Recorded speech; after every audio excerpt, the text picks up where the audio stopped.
तो हेलो दोस्तों, आज हम त्रिकी मेथड के द्वारा 50 से लेकर 25 तक की संख्याओं का स्क्वायर निकालना सीखेंगे। हमारा 50 का स्क्वायर कितना होता है? 2500 होता है। और हम बात करते हैं 49 की संख्या का। तो 49 50 से कितना कम है दोस्तों? एक कम है। तो एक हम क्या कर लेते हैं, 25 में से घटा लेते हैं। हमारा कितना आता है? 24। हम 24 यहाँ पर लिख लेते हैं। फिर आवरी लगा रहे, कितना कम था? एक कम था तो हम क्या करेंगे, इसका स्क्वायर कर देंगे। एक का स्क्वायर कर दिए तो हमारा पूरा जो आंसर आ जाएगा 2401 आ जाएगा। फिर हम बात करते हैं 48 संख्या का। 48 50 से कितना कम है? 2 कम है। अब उसके बाद क्या करते हैं, 25 में से 2 घटा लेते हैं। 2 घटाएंगे तो हमारा कितना आएगा? 23 आएगा। 23 आया। फिर हम आवरी लगाकर, कितना कम था? 2 कम था 50 से। तो हम क्या करते हैं, 2 का स्क्वायर निकालेंगे। कितना आएगा हमारा? 4 आएगा। फिर हम इस तरह से संख्या को उतार लेते तो हमारा कितना आया? 2304। ये हमारा 48 का राइट आंसर हो गया। फिर हम बात करते हैं 42 की संख्या का।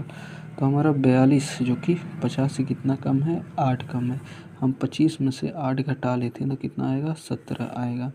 जब हम 17 आया तो हम 17 को यहाँ पर उतार लेते हैं।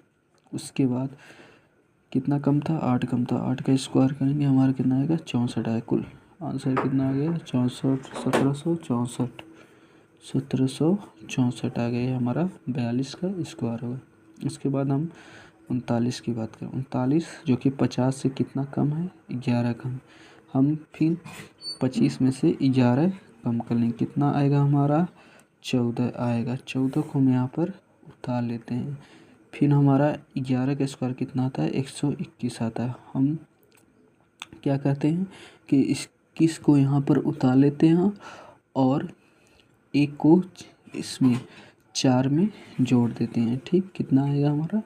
1521। हमारा 39 का ये स्क्वायर हो गया। उसके बाद हम बात करते हैं 36 कितना का? 36 का स्क्वायर। तो 36 हमारा जो कि 50 से कितना कम है? 14 कम है। तो 50 में से जब हम 14 घटाते हैं तो कितना आता है? 11। 11 हम लिखकर आवरी लगा देंगे। 14 का स्क्वायर कितना होता है हमारा? 196 होता है। 196 होता है तो हम 96 को एग्जिट उतार लेते हैं और इसमें इसको जोड़ देते हैं। कितना आएगा? 2 आएगा और बचा कितना? 1। 1296 हमारा 36 का स्क्वायर होगा। उसके बाद हम बात कर लेते हैं